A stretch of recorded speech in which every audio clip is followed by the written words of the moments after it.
feeling like I'm academics. Can't ride this topic, right? Chat, like, look at this chick right here. This chick look like Tracy McGrady, cross-eyed. She looking at 3 people at once. It don't matter. Have you seen that fat ass? Leena Sayed. Nobody give a fuck about her cross-eyed. And if they had a surgery to fix that, she'd probably fix it. Feel what I'm saying? God damn. Holy. You feel me? Like, put it like this. What Paul Pierce is talking about is like the exact epitome of what this is. Like, this chick was like a nice trophy wife for my man Devin Haney. Now she's turned to the biggest headache. She got the kid by him. She was crying over Young Thug at the jail cell, and shit didn't work out. And, you know, essentially, she's giving him more headaches. I'm just trying to tell you, the ugly bitch is going to do it too. You know what I mean? In life, I think people think that there's like exceptions to the rule. People are molded by their circumstances and situations. If you put any of these chicks, she could be a 2. If you have a lot of money and resources and date a 2 and she's into that lifestyle that's into superficial shit, she gonna make herself look like a 7. And then she's also gonna be doing the materialistic shit and be trying to extract cash from you. It is what it is. It's all about where your environment is. You get what I'm saying? So I'm watching Shorty here, and look at this, because Devin Haney filed a lawsuit against her. And that's the new thing. You got to sue these bitches for extortion, because at a point they're extorting you. So Shorty, he's suing Shorty for extortion. Check this out. The defendant claims plaintiff punched her. So basically, she did what, you know, this is my understanding of the story. After he found out that, you know, because he was going to get married to her. He got her pregnant. He was about to get married to her. And then when he seen her crying over Young Thug, and Young Thug fake crying, let me tell you this. Your queen is another man's smut. That's just the reality of it. And trust me, it breaks your heart. When you see the girl that you love, that if it came down to it for you to take a bullet for her, this is how much you love her. This is how much you love her. You want to have kids, you want to do everything. You might consider taking a bullet for this chick. You might consider chopping a pinky off for this chick. This is your wife, your queen, your everything. She was this man's fiance. When you see her on the jail phone crying over a Negro named Young Thug, a nigga who had a public girlfriend, and she's balling, it changes you as a man. Okay? Changes you as a man. So I think after he's seen this shit, he's like, ain't no way did God put me on earth that my wife is crying over a Negro named Jeffrey Williams who used to have rotten teeth. Look at Young Thug before fame. This is a nigga she crying over. This is a Negro right here she crying over. I think Devin Haney said, you know what? It's a lot of you is one of me. I'm good. I'm good. We're not making it to the altar. I'm good. I'm good. Now, here's the thing. She had that nigga with the draw 4 already. She already hit him with the Uno card. I ain't even gonna cap with you because she was pregnant. She was already pregnant. But when Devin Haney seen this, ain't no way that was gonna make it to the altar. I love you. Huh?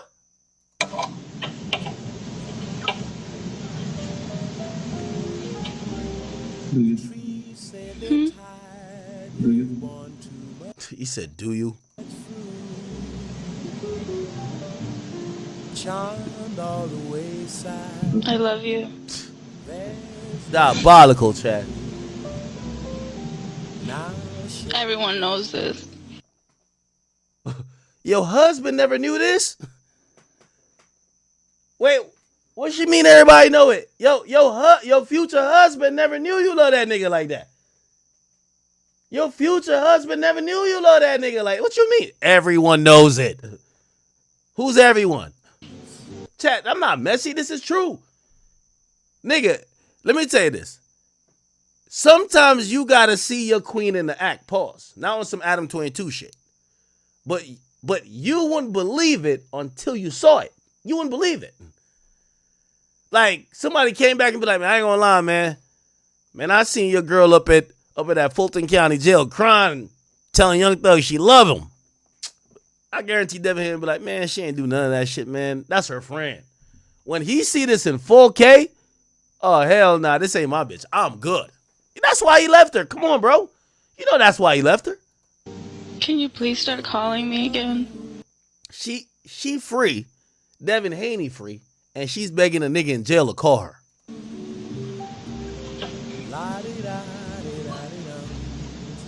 Please. Do you really want me to? Oh my God. Yes. Of course. That can't be a wifey, bro. This can't be a wifey. And to add insult to injury, when Young Thug got out and this video got out, you know what Young Thug said? I could have that little bitch back if I wanted. Oh my God. He can't. Yo, Devin Haney can never marry her. You remember when he said that?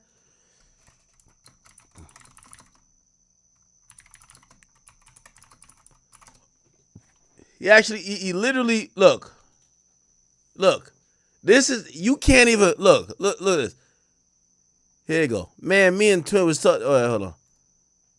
He says, I can have that little shit. You ain't call my fiance no little shit.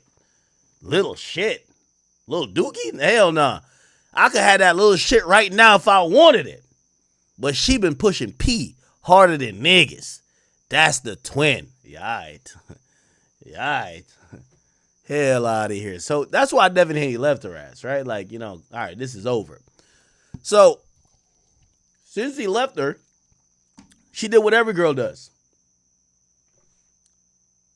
The money got cut. Now she got clear memory of all the abuse. Ain't that a bitch, chat? She never mentioned the abuse before he left her and cut the check.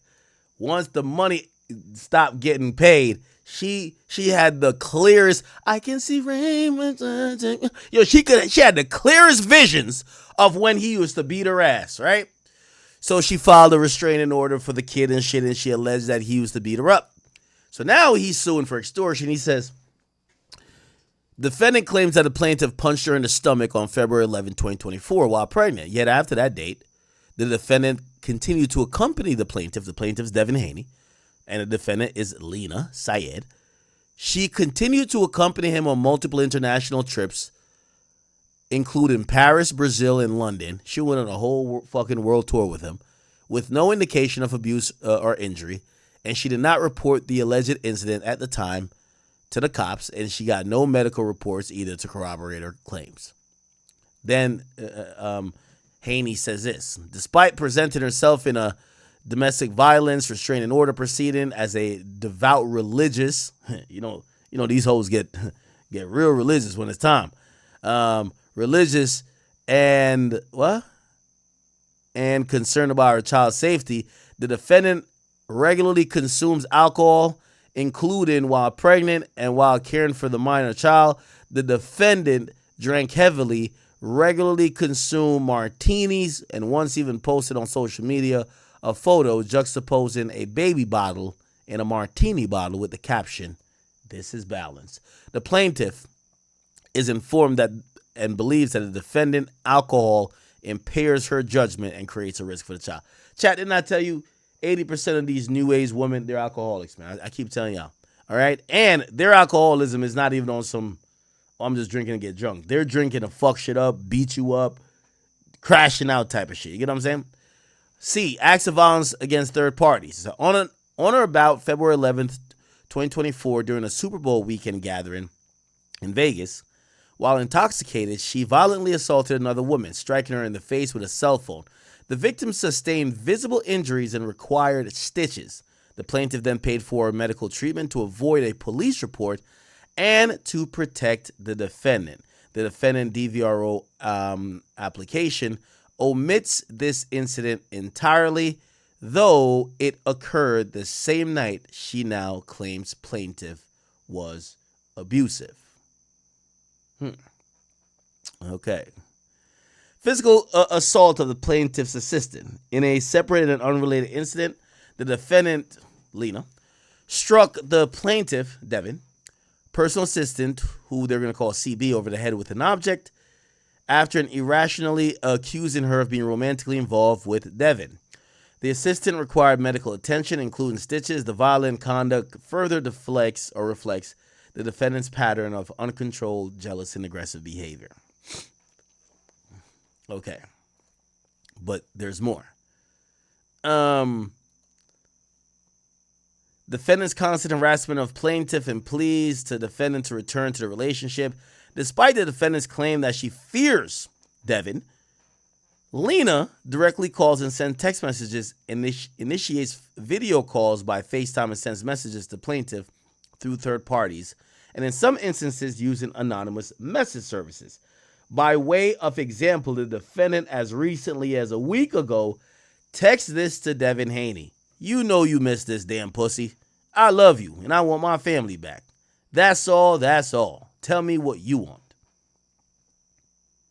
See, she dangling that pussy like a tool. Nigga, you come on, you know you want this pussy. Come on, let's get back together. You know why? And this is why she's doing it.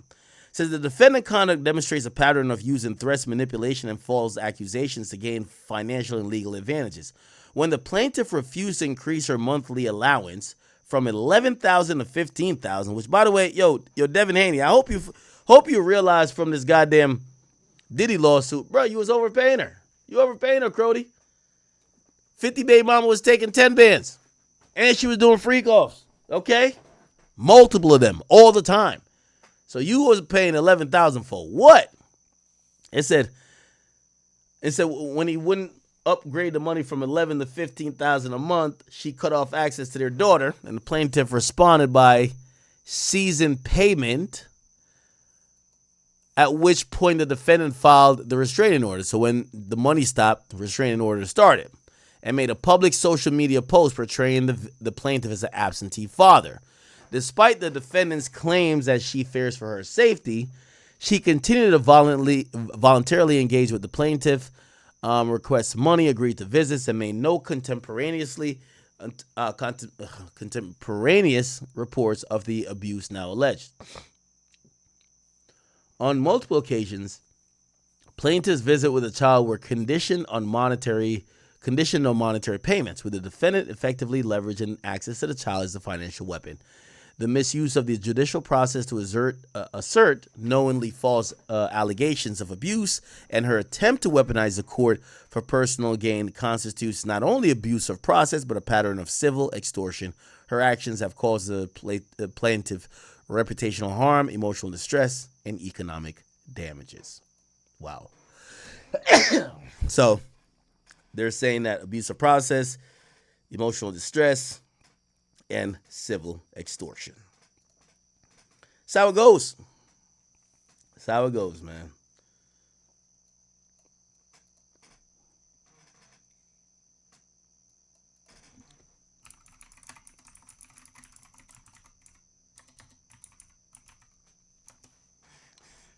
Yeah, this don't even look like a chick that want to get a job, man.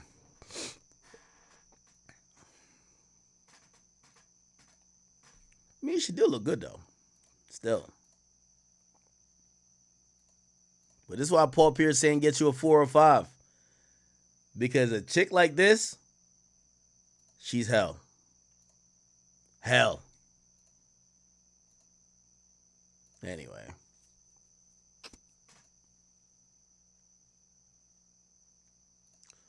Okay.